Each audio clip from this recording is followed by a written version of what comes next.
Viewers, আসসালামু আলাইকুম। আপনাদের সাথে আজকে আরেকটা রেসিপি শেয়ার করার জন্য চলে আসলাম।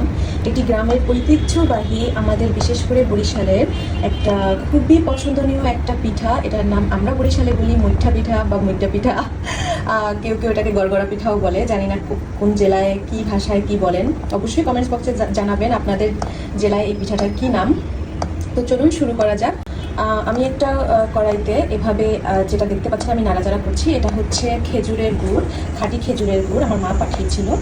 আর উপরে যেগুলো ভাসতে দেখছেন এগুলো হচ্ছে নারিকেল কুচি। এই যে হচ্ছে সেই নারিকেল কুচি। আস্ত একটা শুকনো নারিকেলকে ভেঙে তারপরে সেখান থেকে নারিকেলগুলোকে এভাবে চিকন চিকন করে উঠাতে হবে এবং এই নারিকেলকে আরও পাতলা পাতলা করে কেটে কুচি কুচি করতে হবে। যে কুচি কুচিটা আমি এখানে করে এভাবে পানি দিয়েছি, সেটার সাথে পর্যাপ্ত পরিমাণে খেজুরের গুড় দিয়ে এটাকে একটু আমি এখন ফুটিয়ে নিয়েছি। এখন এর মধ্যে আমি দিয়ে দিব চালের গুঁড়ি। তো ভিউয়ার্স, আমি এখন এর ভিতরে দিয়ে দিব চালের গুঁড়ি। আসলে সময়ের অভাবে ভিডিওটা করা হয়নি। আমি চালের গুঁড়িটাকে একটু ভেজে নিয়েছিলাম। চালের গুঁড়িটাকে একটু ভেজে নিতে হয়, এটাই মানে আপনারা হালকা করে একটু ভেজে নেবেন, তাহলে এটা ভালো হবে, ভালো সুন্দর একটা ঘ্রাণ বের হবে। এখন এটার সাথে আরেকটু অ্যাড করব আমি চাল ভাজার গুঁড়ি। চাল ভাজা তো কম বেশি সবাই করতে জানেন, এবং চালটা ভাজা হয়ে গেলে আপনি একটা ব্লেন্ডারে বা আপনার হাতের কাছে যদি পাটা ফুটা থাকে কিছু একটা দিয়ে আপনি এরকম পাউডার করে নিয়ে নেবেন।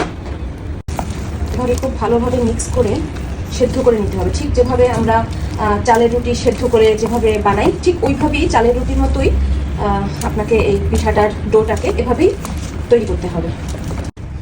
এভাবে একটি পাত্রে ঢেলে দিতে হবে। এখন আপাতত খুবই গরম, এভাবে নাড়াচাড়া করে একটু ঠান্ডা করে নেওয়ার চেষ্টা করতে হবে, তবে বেশি ঠান্ডা যেন না হয়। এটা বানাতে একটু গরম গরম থাকতেই এটাকে বানাতে হবে। যদি আপনার মনে হয় যে পানি একটু বেশি হয়েছে, ডোটা একটু সফট হয়েছে, সমস্যা নেই, আপনি কিছুক্ষণ ওয়েট করলে এটা ঠান্ডা হলে অবশ্যই একটু শক্ত হবে। বা তারপরও যদি মনে হয় আপনার বেশি হয়ে গেছে, একটু নরম শক্ত করতে চান, সেক্ষেত্রে এই যে চাল ভাজার গুঁড়ি যেগুলো আপনি করেছিলেন সবগুলো একসাথে মিক্স না করে কিছুটা উঠিয়ে রাখবেন, এই যে পরবর্তীতে যদি গোলাটা একটু শক্ত নরম হয় ওর সাথে একটু মিক্স করার জন্য। আমারটা পারফেক্ট আছে, শুধুমাত্র ভিডিওতে আপনাদেরকে একটু বোঝানোর জন্য এইটুকু আমি দিলাম। দেখুন, আমি হালকা এটাকে একটু মথে নিয়েছি। আসলে চালের আটাটা অনেক বেশি মথে নিতে হয়, কারণ ওটা না হলে সুন্দর সেই পাশে না, এটা ওর তো দরকার নাই, শুধু একটু হালকা একটু মথে নিলেই হবে। এবার চলুন পিঠাটা বানিয়ে নিই। কীভাবে বানাতে হয়, অনেকে জাস্ট হাতে, যেহেতু আমাদের বরিশালে এটাকে মুঠা পিঠা বলে, হাতে এভাবে মুট করে নেয়, বাস। অনেকে এভাবেও রেখে দেয়, অনেকে আবার এভাবে হালকা একটু শেপ দিয়ে, আপনার বাসায় এরকম একটা যদি জালি থাকে, এটার পিছনের অংশটা দেখবেন একটু ঢেউ ঢেউ আছে, তো এটার উপরে সুন্দর এভাবে করে একটু ঘুরানি দেয়, তাহলে এভাবে একটু ডট ডট একটু ডিজাইনটা আসে। তো যার যার ইচ্ছা আসলে। তো চলুন এভাবে করে পিঠাগুলো বানিয়ে নিই।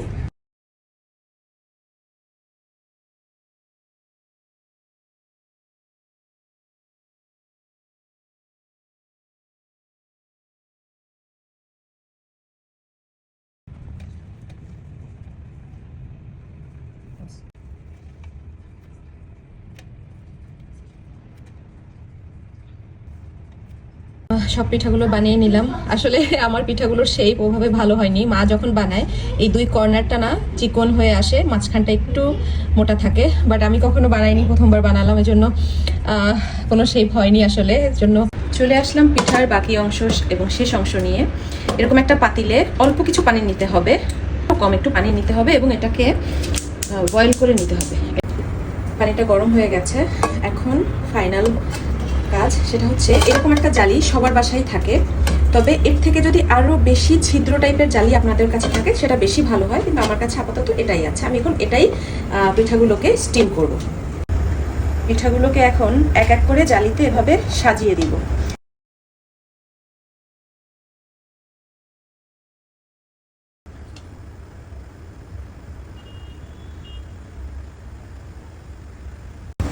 আমার পিঠাগুলো সুন্দরভাবে সাজিয়ে দেওয়া শেষ। এখন এটাকে কভার করে রাখবো এবং মিডিয়াম হিটে এটাকে স্টিম করে নিব 30 থেকে 40 মিনিট। পিঠাটাকে খুব ভালোভাবে এভাবে ঢেকে দিব যেন এটা খুব ভালোভাবে স্টিম হয়। চলে আসলাম 40 মিনিট পরে, দেখুন মাশাআল্লাহ সুন্দর কালার হয়েছে।